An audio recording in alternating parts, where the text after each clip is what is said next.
नमस्कार दोस्तों, आज इस वीडियो में हम लोग ग्लोब, अक्षांश एवं देशांतर के विषय में पढ़ेंगे। कम्पिटिटिव एग्जाम्स में शामिल होने वाले दोस्तों के लिए मेरे इस चैनल की बहुत उपयोगिता है, क्योंकि इसमें स्टैंडर्ड 6 से लेकर के स्टैंडर्ड 12 तक ज्योग्राफी लाइन बाय लाइन पढ़ाया जाएगा, ताकि एक भी प्रश्न आपकी परीक्षा में छूटे नहीं। तो हम लोग आगे बढ़ते हैं, ग्लोब के विषय में पढ़ते हैं, अक्षांश और देशांतर को जानने का प्रयास करते हैं। तो दोस्तों, आपने पिछले अध्याय में जो मेरे वीडियो में है, आप पढ़े कि हमारी पृथ्वी गोलाकार नहीं है। हमारी पृथ्वी क्या है? तो यह गोलाकार नहीं है।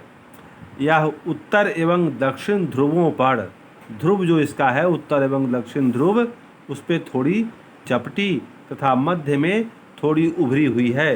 क्या आप कल्पना कर सकते हैं कि यह कैसी दिखती है? इस संबंध में जानकारी प्राप्त करने के लिए आप अपनी कक्षा में सावधानी पूर्वक ग्लोब को देखिए। ग्लोब को देखना है। जब आप स्कूल में जाते होंगे तो वहाँ ग्लोब आपको मिलेगा। ग्लोब को देखिए ध्यानपूर्वक। ग्लोब क्या होता है? तो यह पृथ्वी का लघु रूप है। पृथ्वी का लघु रूप में एक वास्तविक प्रतिरूप है। जैसी पृथ्वी है वैसा ही दिखाने का प्रयास ग्लोब पर होता है। ग्लोब विभिन्न आकार एवं प्रकार के हो सकते हैं। बड़े ग्लोब जो आसानी से एक स्थान से दूसरे स्थान नहीं लाए जा सकते। बड़े ग्लोब वो हैं जो एक स्थान से दूसरे स्थान तक नहीं ले जाए जा सकते हैं। पॉकेट में रखने योग्य छोटे ग्लोब तथा गुब्बारे जैसे ग्लोब, छोटे ग्लोब भी होते हैं जिनको पॉकेट में रख के आप जा सकते हैं, और गुब्बारे जैसे ग्लोब भी होते हैं जिनमें हवा भरी जा सकती है एवं आसानी से एक स्थान से दूसरे स्थान ले जाए जा सकते हैं। ग्लोब स्थिर नहीं होते हैं। इसे उसी प्रकार घुमाया जा सकता है जैसे कुम्हार का पहिया या लट्टू घूमता है। ग्लोब पर देशों, महाद्वीपों तथा महासागरों को उनके सही आकार में दिखाया जाता है।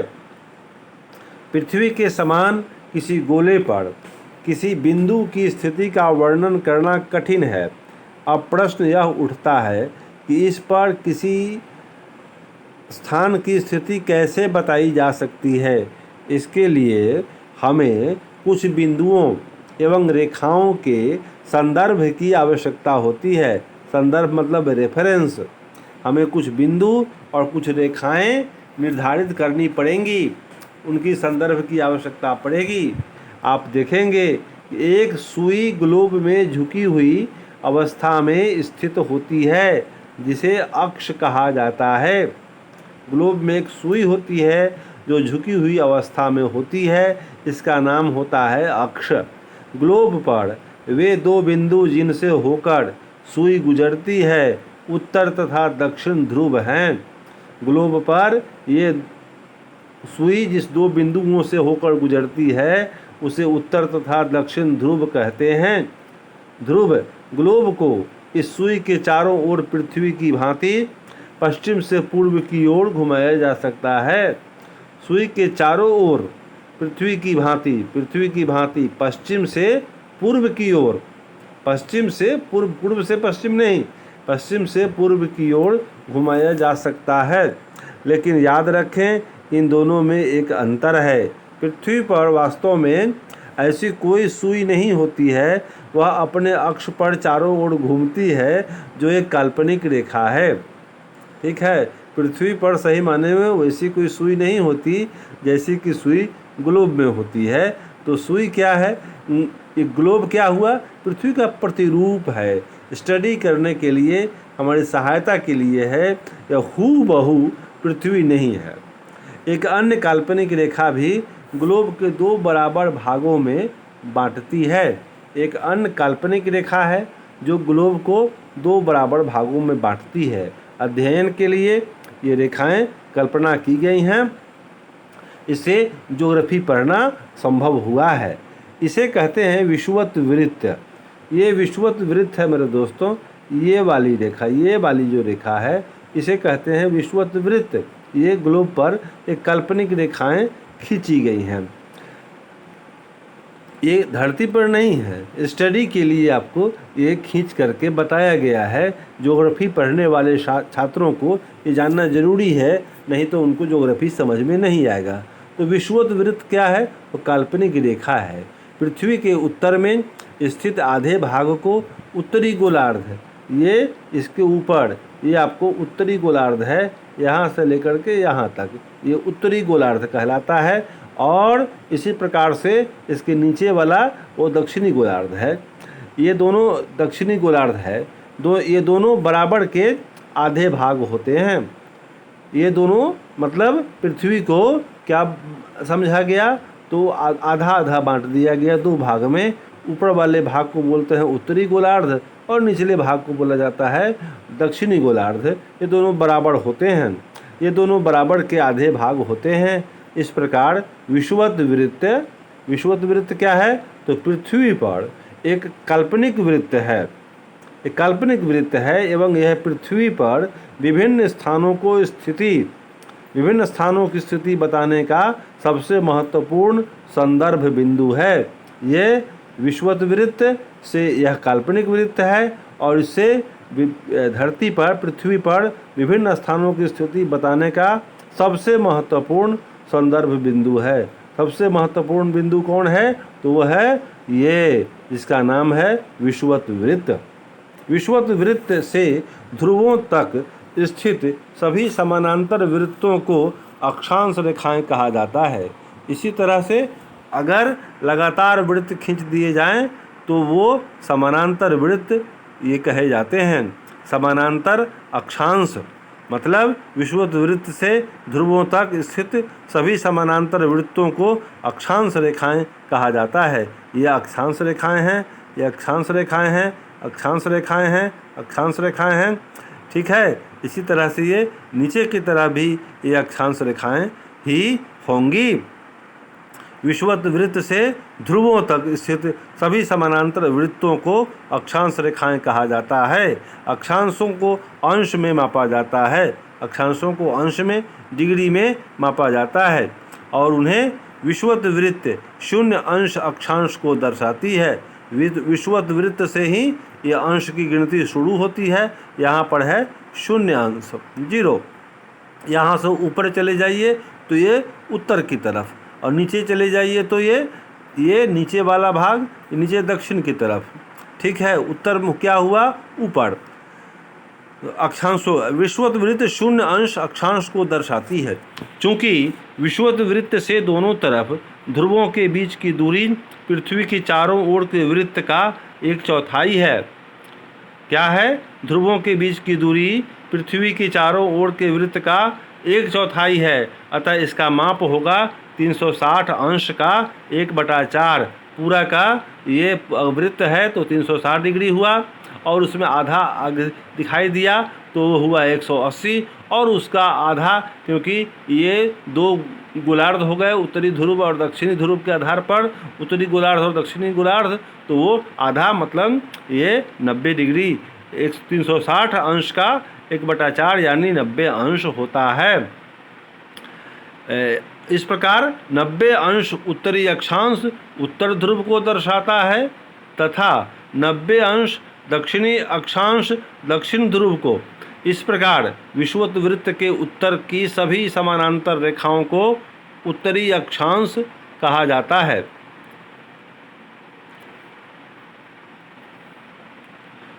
विषुवत वृत्त कहा जाता है तथा विषुवत वृत्त के दक्षिण स्थित सभी समानांतर रेखाओं को दक्षिणी अक्षांश कहा जाता है। इसलिए प्रत्येक अक्षांश के मान के साथ उसकी दिशा यानी उत्तर या दक्षिण को भी लिखा जाता है। सामान्यतः इसे उ या द अक्षर से व्यक्त किया जाता है। साउथ नॉर्थ SN उदाहरण के लिए हिंदी में उ या द। उदाहरण के लिए महाराष्ट्र में चंद्रपुर एवं ब्राज़ील दक्षिण अफ्रीका अमेरिका में है में बेलो होरिजोंटे ये दोनों एक ही अक्षांश 30 अंश पर स्थित हैं।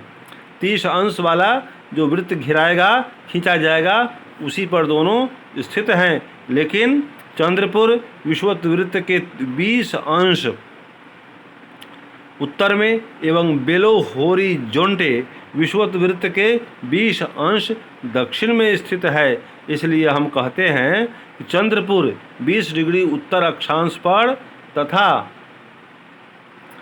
बेलो होरिजोंटे 20 डिग्री दक्षिण अक्षांश पर स्थित है। जैसे जैसे विषुवत वृत्त से दूर जाते हैं अक्षांशों का आकार घटता जाता है। ये विषुवत वृत्त है, इसके बाद ये जैसे जैसे हम लोग जाएंगे तो ये आकार घटता जाएगा, ये छोटा हो जाएगा। यहाँ पर ध्रुव की तरफ बढ़ेंगे तो आकार वृत्तों का आकार छोटा होता जाएगा। ये वृत्त अगर खींचेंगे तो इनका आकार छोटा होता चला जाएगा। जैसे जैसे ध्रुव की तरफ जाएंगे तो आकार छोटा होगा। सबसे बड़ा कहाँ होता है तो विषुवत वृत्त ही सबसे बड़ा होता है आकार में। महत्वपूर्ण अक्षांश रेखाएं: विषुवत वृत्त 0 डिग्री उत्तर ध्रुव 90 डिग्री उत्तर। ये कुछ महत्वपूर्ण अक्षांश रेखाएं हैं जिनको याद करना चाहिए। विषुवत वृत्त 0 डिग्री कहलाता है, उत्तर ध्रुव 90 डिग्री उत्तर तथा दक्षिण ध्रुव 90 डिग्री दक्षिण के अतिरिक्त 4 महत्वपूर्ण अक्षांश रेखाएं और भी हैं। ये हैं उत्तरी गोलार्ध में कर्क रेखा, उत्तरी गोलार्ध में कर्क रेखा, दक्षिणी गोलार्ध में मकर रेखा। विषुवत वृत्त के 46 विषुवत वृत्त के 66.5 डिग्री उत्तर में उत्तर ध्रुव वृत्त और विषुवत रेखा के 66.5 डिग्री दक्षिण से दक्षिण ध्रुव वृत्त ये कहलाता है। ये आपको याद करना चाहिए, ये बहुत ही ज़रूरी। जब तक इसको आप समझेंगे नहीं तब तक आपका भूगोल पूरा होगा नहीं। उत्तर ध्रुव उत्तरी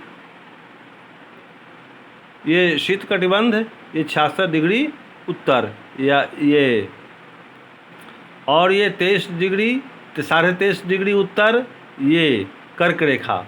0 डिग्री पर आपको विषुवत वृत्त और 23.5 डिग्री दक्षिण में ये मकर रेखा। ठीक है, तो ये आपको ये समझना जरूरी है। पृथ्वी के ताप कटिबंध: कर्क रेखा एवं मकर रेखा। कर्क रेखा एवं मकर रेखा के बीच के सभी अक्षांशों पर सूर्य वर्ष में एक बार दोपहर में सिर के ठीक ऊपर होता है। कर्क रेखा एवं मकर रेखा के बीच के सभी अक्षांशों पर सूर्य वर्ष में एक बार दोपहर में सिर के ठीक ऊपर होता है। इसलिए इस क्षेत्र में सबसे अधिक ऊष्मा प्राप्त होती है तथा इसे उष्णकटिबंध कहा जाता है। इसे उष्णकटिबंध कहा जाता है। यहाँ गर्मी बहुत होती है। ठीक है, तो ये समझना है कि मकर रेखा कर्क रेखा इसमें एक बार साल में सीधे सिर के ऊपर सूर्य होता है। गर्मी बहुत पड़ती है, इसे आप ये गर्मी वाला क्षेत्र है। ठीक है, इसे उष्ण कटिबंध कहा जाता है। ठीक है, और जैसे जैसे हम ध्रुवों के करीब पहुंचते हैं, यहाँ पहुँचें, जैसे जैसे ध्रुव के करीब पहुँचेंगे आपको गर्मी घटती चली जाती है और ठंडा का अनुभव होता है। उसी प्रकार से ये देखा जाए ऊपर भी बढ़ेंगे तो ध्रुवों की तरह जाएंगे तो गर्मी तापमान घटता जाएगा। ये कर्क रेखा तथा मकर रेखा के बाद किसी भी अक्षांश पर सूर्य कभी भी सिर के ऊपर नहीं आता। कर्क रेखा तथा मकर रेखा के बाद किसी भी अक्षांश पर दोपहर का सूर्य कभी भी सिर के ऊपर नहीं होता। ध्रुव की तरफ सूर्य की किरणें तिरछी होती जाती हैं। इस प्रकार उत्तरी गोलार्ध में कर्क रेखा एवं उत्तरी ध्रुव वृत्त तथा दक्षिणी गोलार्ध में मकर रेखा एवं दक्षिण ध्रुव वृत्त के बीच वाले क्षेत्र का तापमान मध्यम रहता है, इसलिए इन्हें शीतोष्ण कटिबंध कहा जाता है। उत्तरी गोलार्ध में उत्तर ध्रुव वृत्त एवं उत्तरी ध्रुव तथा दक्षिणी गोलार्ध में दक्षिण ध्रुव वृत्त एवं दक्षिणी ध्रुव के बीच के क्षेत्र में ठंड बहुत होती है, क्योंकि वहाँ सूर्य क्षितिज से ज़्यादा ऊपर नहीं आ पाता है, इसलिए ये शीत कटिबंध कहलाते हैं। जैसे जैसे ध्रुवों की तरफ बढ़ेंगे तो आपको टेम्परेचर घटता जाता है। देशांतर क्या है, इसकी बात करेंगे। हमने अक्षांश पढ़ा और ये अब देशांतर है। देशांतर क्या है, तो किसी स्थान की स्थिति को बताने के लिए उस स्थान के अक्षांश के अतिरिक्त कुछ और जानकारियों की आवश्यकता भी होती है। आप देख सकते हैं कि प्रशांत महासागर में स्थित टोंगा द्वीप एवं हिंद महासागर में स्थित मॉरिशस द्वीप एक ही अक्षांश 20 डिग्री दक्षिण पर स्थित हैं। उनकी सही स्थिति जानने के लिए यह पता करना होगा उत्तर ध्रुव को दक्षिण ध्रुव से जोड़ने वाली संदर्भ रेखा से पूर्व या पश्चिम की ओर इन स्थानों की दूरी कितनी है। इन संदर्भ रेखाओं को देशांतरीय या मुयोत्तर कहा जाता है। ये आपको लाइन खींचा गया है, ये ऊपर से नीचे, ये देखिए ऊर्ध्व रेखाएं, इन्हें ही देशांतर कहते हैं। इन्हें पूर्व या पश्चिम से शो किया जाता है, इनको भी डिग्रियों में बांटा जाता है। तो हम लोग इसके आगे पढ़ते हैं, लाइन बाय लाइन में ही आते हैं। कहते हैं तथा उनके बीच की दूरी को देशांतर के अंशों में मापा जाता है। इन्हें भी डिग्रियों में मापा जाता है देशांतर के अंशों में। प्रत्येक अंश को मिनट में तथा मिनट को सेकंड में विभाजित किया जाता है। ये अर्धवृत्त हैं तथा उनके बीच की दूरी ध्रुवों की तरफ बढ़ने पर घटती जाती है एवं ध्रुवों पर शून्य हो जाती है, जहाँ सभी देशांतरीय याम्योत्तर आपस में मिलती हैं। अक्षांश रेखाओं से निम्न सभी अक्षांश रेखाओं से भिन्न सभी देशांतरीय याम्योत्तरों की लंबाई समान होती है, इसलिए इन्हें सिर्फ मुख्य संख्याओं में व्यक्त करना कठिन था। तब सभी देशों ने निश्चय किया कि ग्रीनिच, जहाँ ब्रिटिश राजकीय वेधशाला स्थित है, राजकीय प्रयोगशाला वहीं पर है, तो से गुजरने वाली याम्योत्तर से पूर्व और पश्चिम की ओर गिनती शुरू की जाए। याम्योत्तर से पूर्व और पश्चिम की ओर गिनती शुरू की जाए। इस याम्योत्तर को प्रमुख याम्योत्तर कहते हैं। इसका मान 0 डिग्री देशांतर है तथा यहाँ से हम 180 डिग्री पूर्व या 180 डिग्री पश्चिम तक गणना करते हैं। वह 360 डिग्री का हुआ पूरा, तो 180 ये दोनों आधा आधा हुआ। प्रमुख याम्योत्तर तथा 180 डिग्री याम्योत्तर मिलकर पृथ्वी को 2 समान भागों पूर्वी गोलार्ध एवं पश्चिमी गोलार्ध में विभक्त करते हैं। इसलिए किसी स्थान के देशांतर के आगे पूर्व के लिए अक्षर पू, ये पू, तथा पश्चिम के लिए अक्षर प, ये प का प्रयोग किया जाता है। यह जानना रोचक होगा कि 180 डिग्री पूर्व और 180 डिग्री पश्चिम याम्योत्तर एक ही रेखा पर स्थित है। यह जो रेखा खींची गई वह एक ही है और ये रेखा एक ही है, तो कहने का अर्थ कि ये एक लाइन पर जो जगह है वह एक ही रेखा पर माना जाएगा। अब ग्लोब पर अक्षांश रेखाओं एवं देशांतरीय याम्योत्तरों के द्वारा बनी ग्रिड, इसका स्टडी कीजिए। ये ग्रिड बन गया, ये ऊपर रेखाएं चली गईं और नीचे की रेखाएं हो गई, तो ये आपको वृत्त बन गया ऐसे और ये ऐसे, इसको कहते हैं अक्षांश। और ये ऊपर से जो बना नीचे की तरफ, इसे कहते हैं देशांतर। ये ग्रिड बना। अगर आपको किसी स्थान के अक्षांश एवं देशांतर की सही जानकारी हो तो ग्लोब पर आप उस स्थान का पता आसानी से लगा सकते हैं।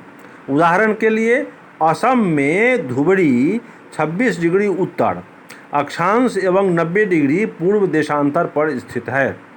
अब उस बिंदु को देखें जहां ये दोनों रेखाएं एक दूसरे को काटती हैं। यह बिंदु धुबरी की सही स्थिति होगी। इसको समझने के लिए कागज पर समान दूरी वाली क्षैतिज तथा ऊर्ध्वाधर रेखाएं खींचिए। ऊर्ध्वाधर रेखाओं की संख्या 1 2 3 4 क्षैतिज रेखाओं को क ख ग घ अंगा अक्षर से व्यक्त करेंगे। जिन बिंदुओं पर ये ऊर्ध्वाधर एवं क्षैतिज रेखाएं एक दूसरे को काटती हैं वहाँ कुछ छोटे वृत्त खींचेंगे। इन छोटे वृत्तों को अ ब स द तथा ध नाम से व्यक्त कीजिए। अब मान लीजिए कि ऊर्ध्वाधर रेखाएं एवं पूर्व देशांतरों एवं क्षैतिज रेखाएं उत्तरी अक्षांशों को व्यक्त करती हैं। ठीक है, मान लिया गया। अब ये देखिए आप, ये यही है 1 2 3 4, ये ऊर्ध्वाधर हैं और ये क्षैतिज रेखाएं हैं, ये खींची गई। जहाँ मिलन बिंदु है वहाँ वृत्त बना दिया हमने, ये वृत्त बनाया। आप देखेंगे कि वृत्त अ ख उत्तरी अक्षांश तथा 1 डिग्री पूर्वी देशांतर पर स्थित है। ये आपको 1 डिग्री पूर्वी, 1 डिग्री यह है तो पूर्व में स्थित है। ये पश्चिम जाएगा तो पश्चिम कहलाएगा। अन्य वृत्तों की स्थिति ज्ञात करें। इसी प्रकार से सबको देखिए, ये पूर्व की तरफ और पश्चिम की तरफ बनाएंगे तो ये पश्चिम की तरफ, और इधर वाला सब पूर्व की तरफ। देशांतर और समय, समय को मापने का सबसे अच्छा साधन पृथ्वी, चंद्रमा एवं ग्रहों की गति है। सूर्योदय एवं सूर्यास्त प्रतिदिन होता है, अतः स्वाभाविक ही है कि यह पूरे विश्व में समय निर्धारण का सबसे अच्छा साधन है। स्थानीय समय का अनुमान सूर्य के द्वारा बनने वाली परछाई से लगाया जा सकता है, जो दोपहर में सबसे छोटी एवं सूर्योदय तथा सूर्यास्त के समय सबसे लंबी होती है। तो दोस्तों, देशांतर और समय हम लोग इसके बाद के वीडियो में देखेंगे, और प्रश्नोत्तर जो पाठ के अंत में है वो अभी करेंगे। तो आप मेरे वीडियो को देखें, इसके लिए आपको धन्यवाद। और प्लीज़ चैनल अच्छा लगे तो सब्सक्राइब भी करें। Thank you for viewing. Have a nice day.